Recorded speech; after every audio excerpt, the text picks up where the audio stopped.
This is a Rhogenesis Source Reading. Public domain ancient and sacred texts read chapter by chapter as source material for later motif mapping and interpretation. Today's reading is from the Odyssey of Homer. Samuel Butler, Homer, 1900. The Odyssey. Book X. Thence we went on to the Aeoli island, where lives Aeolus, son of Hippotas, dear to the immortal gods. It is an island that floats, as it were, upon the sea, iron-bound with a wall that girds it. Now, Aeolus has 6 daughters and 6 lusty sons. So he made the sons marry the daughters, and they all live with their dear father and mother, feasting and enjoying every conceivable kind of luxury. All day long, the atmosphere of the house is loaded with the savor of roasting meats, till it groans again, yard and all.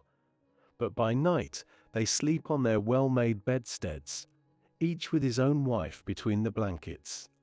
These were the people among whom we had now come. Aeolus entertained me for a whole month, asking me questions all the time about Troy, the Argive fleet, and the return of the Achaeans. I told him exactly how everything had happened, and when I said I must go, and asked him to further me on my way, he made no sort of difficulty, but set about doing so at once. Moreover, he flayed me a prime ox hide to hold the ways of the roaring winds, which he shut up in the hide as in a sack. For Jove had made him captain over the winds, and he could stir or still each one of them according to his own pleasure. He put the sack in the ship and bound the mouth so tightly with a silver thread that not even a breath of a side wind could blow from any quarter. The west wind, which was fair for us, did he alone let blow as it chose. But it all came to nothing, for we were lost through our own folly. 9 days and 9 nights did we sail, and on the 10th day our native land showed on the horizon. We got so close in that we could see the stubble fires burning, and I, being then dead beat, fell into a light sleep, for I had never let the rudder out of my own hands, that we might get home the faster. On this, the men fell to talking among themselves, and said, I was bringing back gold and silver in the sack that Aeolus had given me. Bless my heart!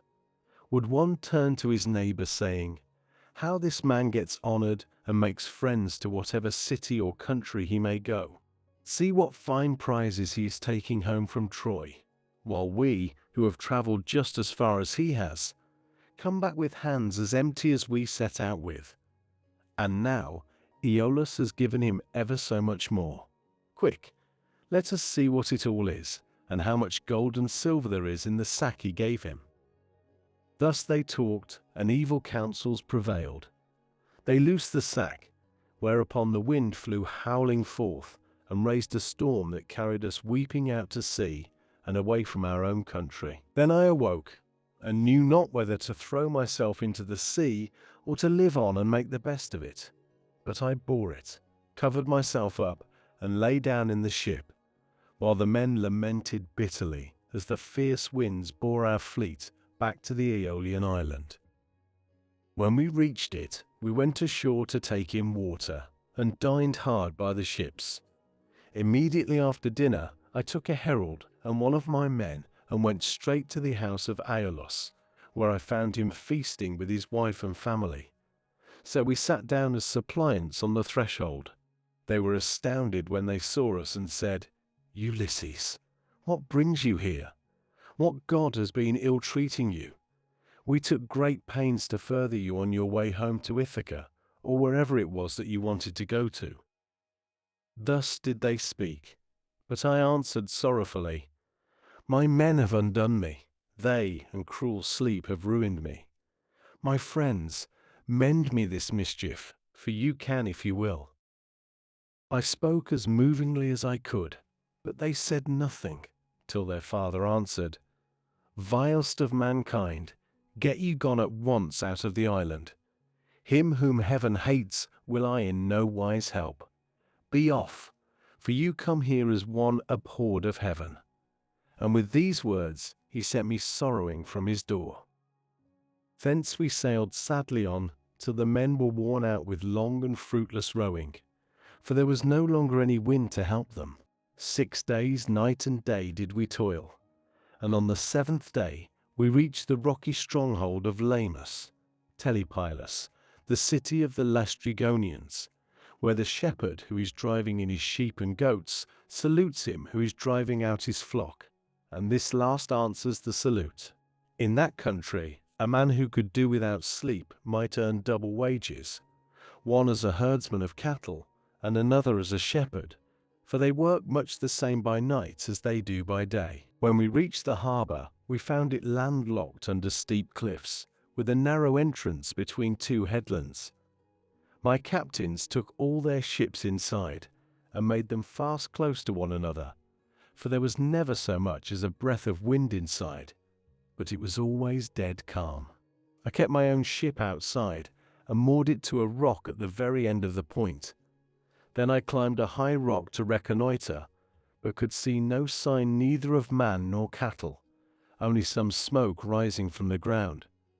So I sent 2 of my company with an attendant to find out what sort of people the inhabitants were.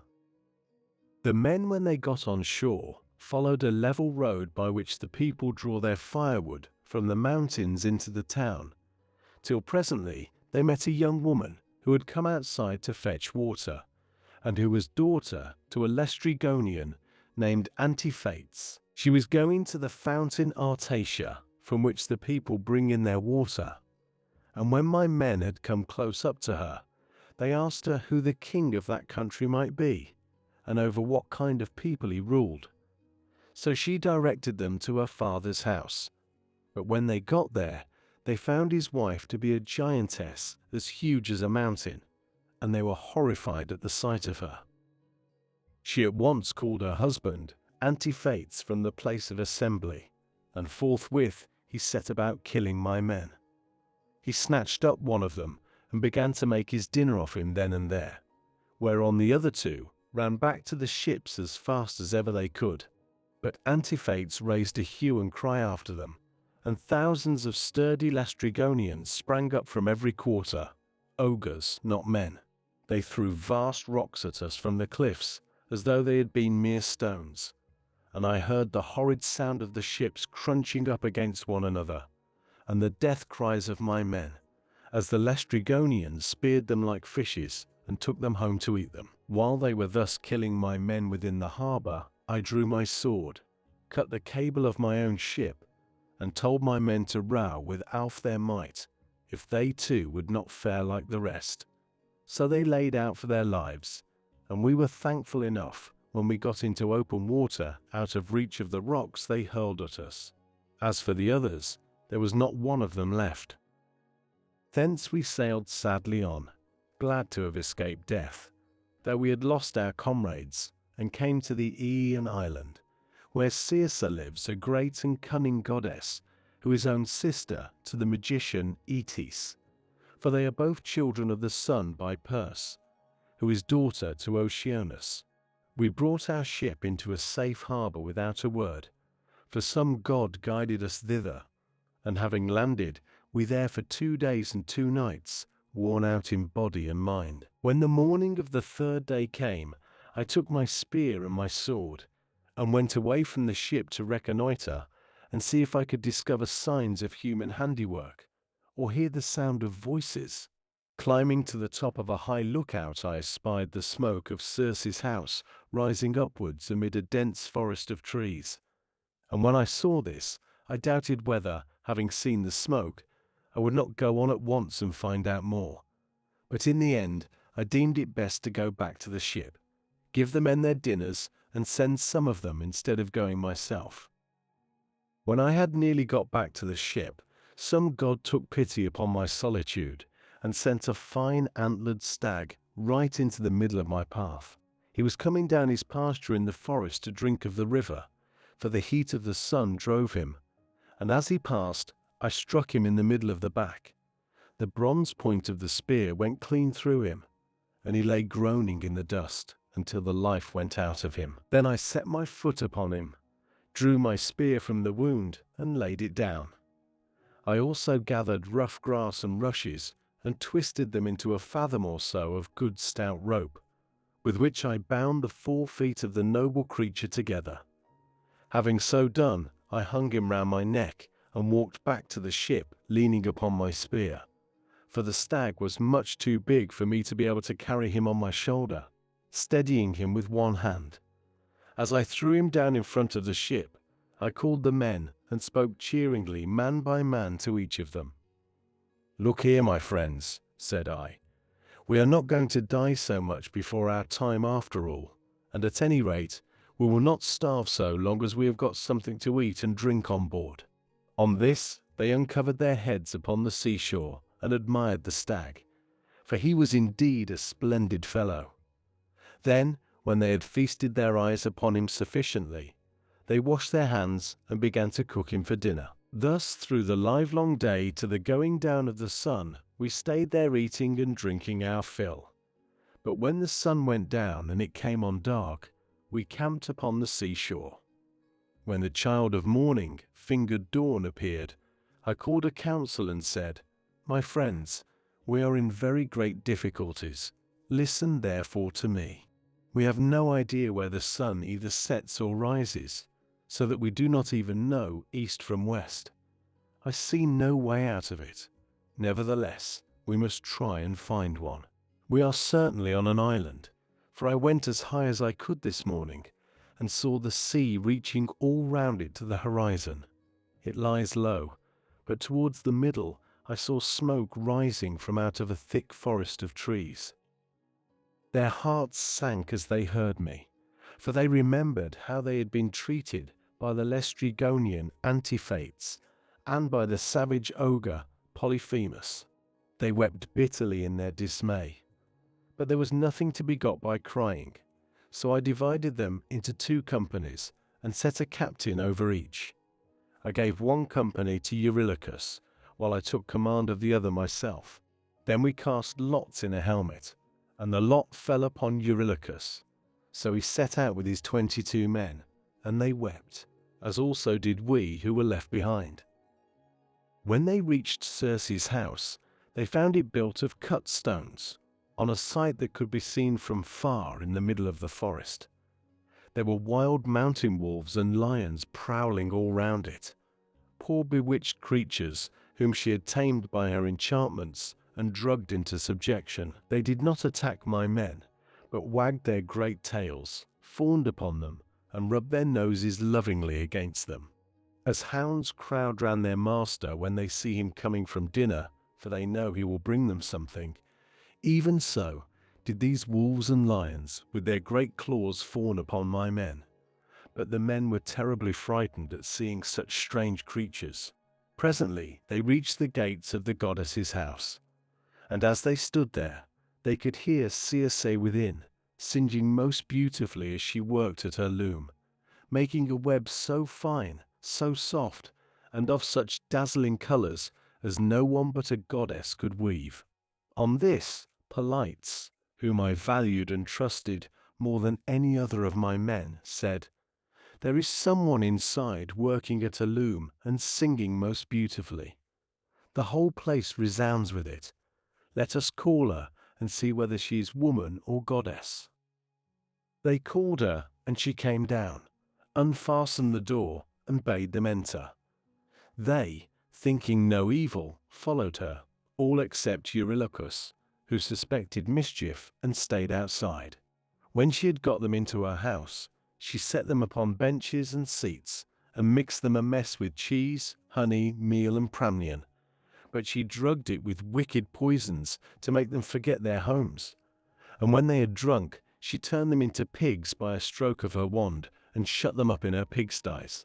They were like pig's head, hair, and all, and they grunted just as pigs do. But their senses were the same as before, and they remembered everything.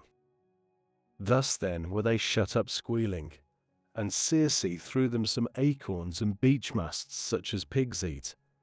But Eurylochus hurried back to tell me about the sad fate of our comrades. He was so overcome with dismay that though he tried to speak, he could find no words to do so, his eyes filled with tears, and he could only sob and sigh, till at last we forced his story out of him, and he told us what had happened to the others.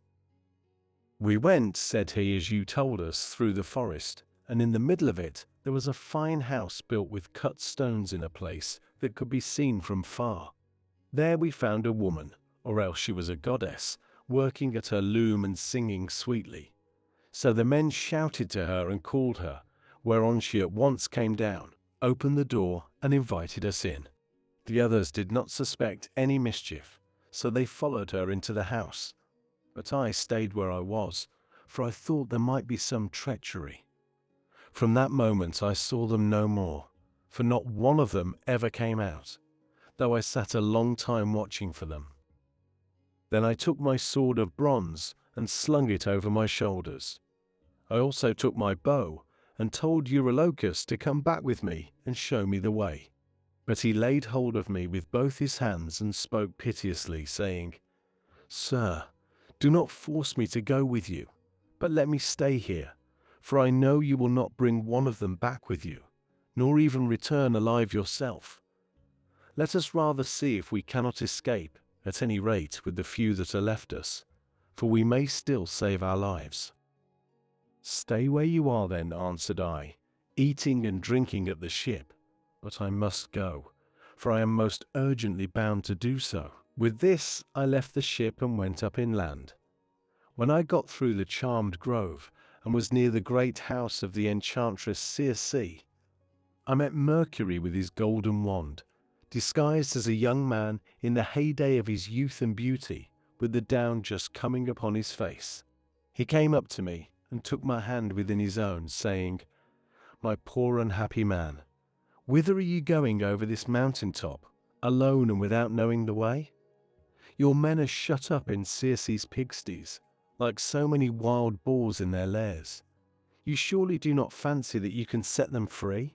I can tell you that you will never get back, and will have to stay there with the rest of them. But never mind, I will protect you and get you out of your difficulty. Take this herb, which is one of great virtue, and keep it about you when you go to Circe's house. It will be a talisman to you against every kind of mischief. And I will tell you of all the wicked witchcraft that Circe will try to practice upon you. She will mix a mess for you to drink, and she will drug the meal with which she makes it.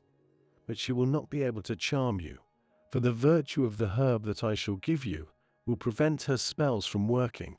I will tell you all about it.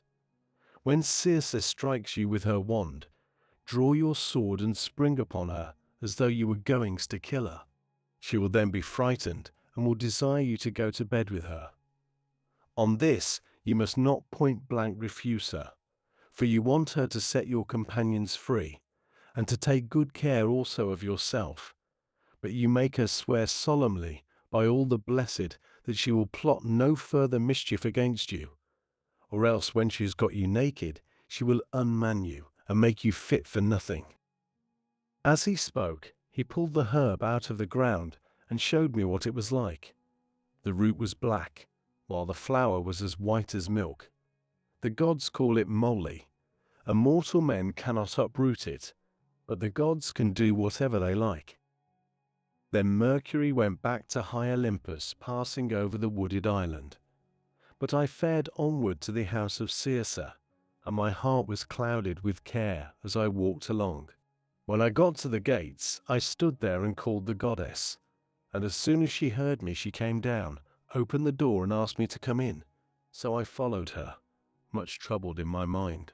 She set me on a richly decorated seat inlaid with silver. There was a footstool also under my feet, and she mixed a mess in a golden goblet for me to drink, but she drugged it, for she meant me mischief. When she had given it me, and I had drunk it without its charming me, she struck me with her wand. "There now," she cried, "be off to the pigsty, and make your lair with the rest of them." But I rushed at her with my sword drawn, as though I would kill her, whereon she fell with a loud scream, clasped my knees, and spoke piteously, saying, "Who and whence are you? From what place and people have you come? How can it be that my drugs have no power to charm you? Never yet was any man able to stand so much as a taste of the herb I gave you. You must be spell-proof. Surely you can be none other than the bold hero Ulysses, who Mercury always said would come here some day with his ship while on his way home from Troy. So be it then. Sheath your sword and let us go to bed, that we may make friends and learn to trust each other. And I answered, Circe, how can you expect me to be friendly with you when you have just been turning all my men into pigs? And now that you have got me here myself, you mean me mischief when you ask me to go to bed with you, and will unman me and make me fit for nothing. I shall certainly not consent to go to bed with you, unless you will first take your solemn oath to plot no further harm against me. So she swore at once as I had told her, and when she had completed her oath, then I went to bed with her. Meanwhile, her 4 servants, who are her housemaids, set about their work. They are the children of the groves and fountains, and of the holy waters that run down into the sea. One of them spread a fair purple cloth over a seat, and laid a carpet underneath it. Another brought tables of silver up to the seats, and set them with baskets of gold.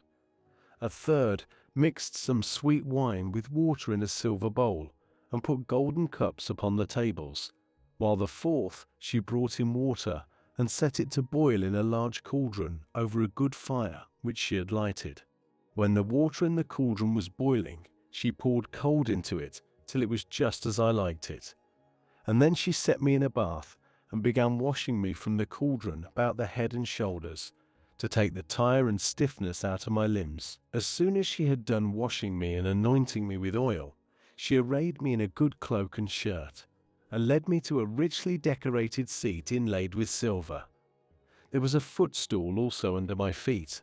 A maidservant then brought me water in a beautiful golden ewer, and poured it into a silver basin for me to wash my hands. And she drew a clean table beside me. An upper servant brought me bread, and offered me many things of what there was in the house. And then Circe bade me eat, but I would not, and sat without heeding what was before me, still moody and suspicious. When Circe saw me sitting there without eating, and in great grief, she came to me and said, Ulysses, why do you sit like that as though you were dumb, gnawing at your own heart, and refusing both meat and drink? Is it that you are still suspicious? You ought not to be, for I have already sworn solemnly that I will not hurt you. And I said, Circe, no man with any sense of what is right can think of either eating or drinking in your house until you have set his friends free and let him see them. If you want me to eat and drink, you must free my men and bring them to me, that I may see them with my own eyes. When I had said this, she went straight through the court with her wand in her hand, and opened the pigsty doors. My men came out like so many prime hogs and stood looking at her. But she went about among them and anointed each with a second drug, whereon the bristles that the bad drug had given them fell off, and they became men again, younger than they were before, and much taller and better looking. They knew me at once, seized me each of them by the hand, and wept for joy till the whole house was filled with the sound of their hullabalooing. And Circe herself was so sorry for them that she came up to me and said, Ulysses, noble son of Laertes, go back at once to the sea where you have left your ship, and first draw it onto the land. Then hide all your ship's gear and property in some cave, and come back here with your men. I agreed to this, so I went back to the seashore, and found the men at the ship weeping and wailing most piteously. When they saw me, the silly blubbering fellows began frisking round me, as calves break out and gambol round their mothers, when they see them coming home to be milked after they have been feeding all day, and the homestead resounds with their lowing. They seemed as glad to see me as though they had got back to their own rugged Ithaca, where they had been born and bred. Sir, said the affectionate creatures, we are as glad to see you back as though we had got safe home to Ithaca. But tell us all about the fate of our comrades. I spoke comfortingly to them and said, "We must draw our ship onto the land, and hide the ship's gear with all our property in some cave. Then come with me, all of you, as fast as you can to Circe's house, where you will find your comrades eating and drinking in the midst of great abundance." On this, the men would have come with me at once, but Eurylochus tried to hold them back and said, "Alas, poor wretches that we are, what will become of us? Rush not on your ruin by going to the house of Circe, who will turn us all into pigs or wolves or lions, and we shall have to keep guard over our house. Remember how the Cyclops treated us when our comrades went inside his cave, and Ulysses with them. It was all through his sheer folly that those men lost their lives."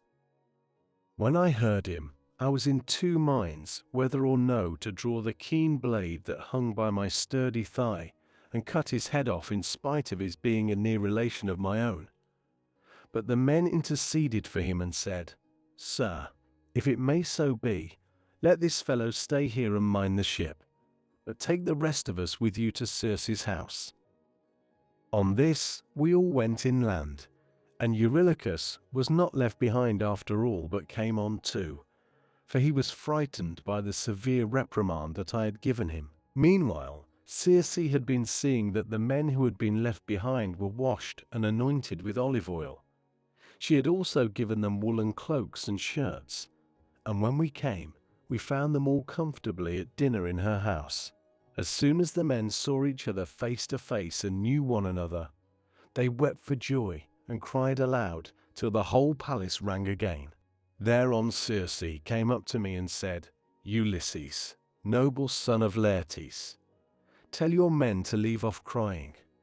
I know how much you have all of you suffered at sea, and how you have fared among cruel savages on the mainland, but that is over now, so stay here and eat and drink till you are once more as strong and hearty as you were when you left Ithaca.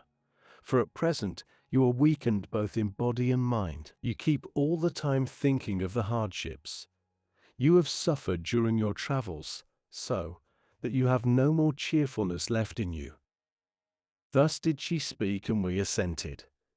We stayed with Circe for a whole 12-month feasting upon an untold quantity both of meat and wine.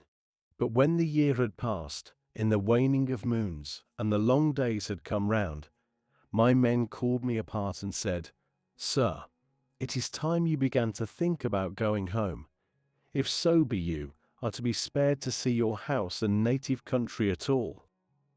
Thus did they speak, and I assented.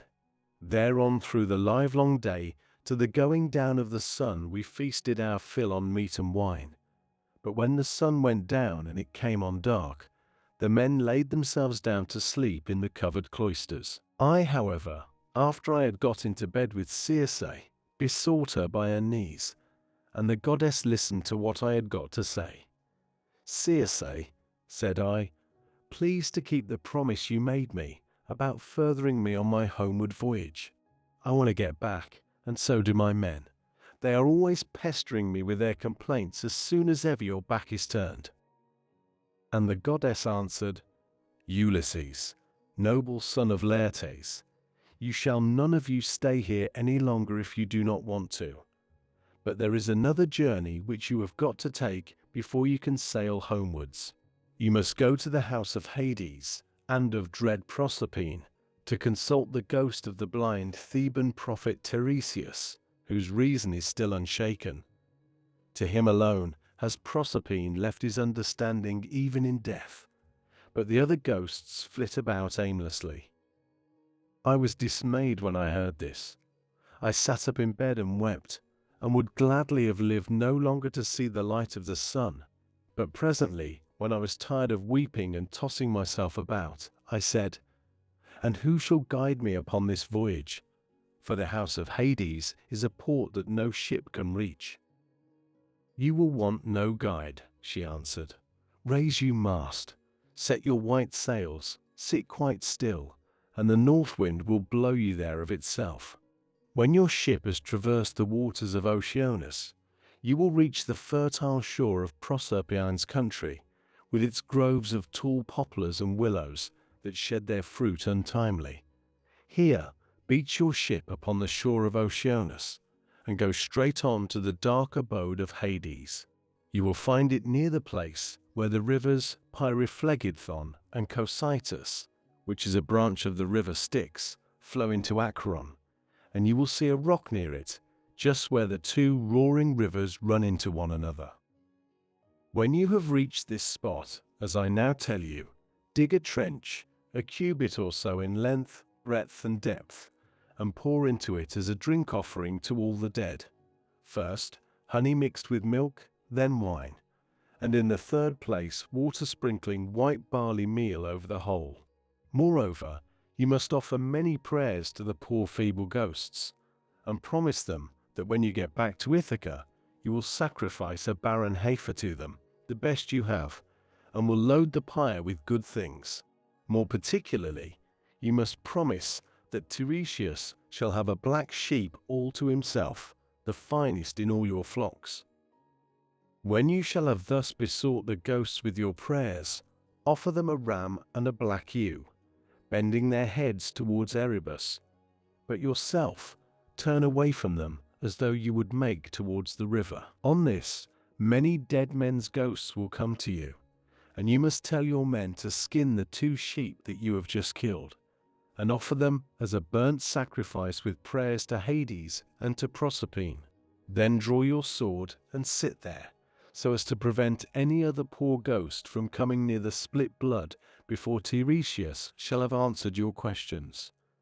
The seer will presently come to you, and will tell you about your voyage, what stages you are to make, and how you are to sail the sea, so as to reach your home. It was daybreak by the time she had done speaking, so she dressed me in my shirt and cloak. As for herself, she threw a beautiful light gossamer fabric over her shoulders, fastening it with a golden girdle round her waist, and she covered her head with a mantle. Then I went about among the men everywhere all over the house, and spoke kindly to each of them man by man. "You must not lie sleeping here any longer," said I to them. "We must be going, for Circe told me all about it." And this they did as I bade them. Even so, however, I did not get them away without misadventure. We had with us a certain youth named Elpinor, not very remarkable for sense or courage, who had got drunk and was lying on the housetop away from the rest of the men, to sleep off his liquor in the cool. When he heard the noise of the men bustling about, he jumped up on a sudden and forgot all about coming down by the main staircase, so he tumbled right off the roof and broke his neck, and his soul went down to the house of Hades. When I had got the men together, I said to them, "You think you are about to start home again, but Circe explained to me that instead of this, we have got to go to the house of Hades and Proserpine to consult the ghost of the Theban prophet Tiresias." The men were broken-hearted as they heard me, and threw themselves on the ground groaning and tearing their hair. But they did not mend matters by crying. When we reached the seashore, weeping and lamenting our fate, Circe brought the ram and the ewe, and we made them fast hard by the ship. She passed through the midst of us without our knowing it, for who can see the comings and goings of a god, if the god does not wish to be seen? This reading now enters the Rhogenesis Source Archive. Later, we will return to it to trace its motifs, symbols, and recurring questions across other traditions. For now, the source has spoken. The source returns first. Meaning follows. Thank you for listening. If something in this reading stayed with you, a motif, a symbol, or a question, feel free to share it in the comments. And if this reading resonated, leaving a like helps signal what is worth continuing to explore. If you're interested in public domain ancient and sacred texts, you can subscribe to follow future readings, released chapter by chapter.